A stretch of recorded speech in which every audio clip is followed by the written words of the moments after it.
Welcome to the third section. This section is about guidelines to help you create quality captions that add value to your audience. In this video, I want to introduce the next 3 lessons to you. First, we will talk about spelling and grammar. Sounds obvious, but you should not miss this hint. The following video introduces some relevant guidelines.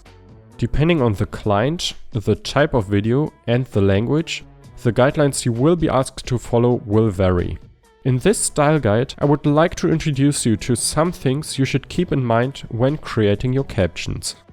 For example, the length of individual text blocks, their display duration, and a few more.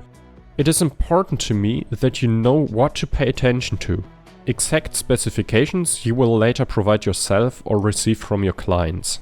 This is the only way to create good subtitles that don't distract from the content or even disturb the viewer. The last video in this section presents an example of good and bad subtitles and discusses the differences.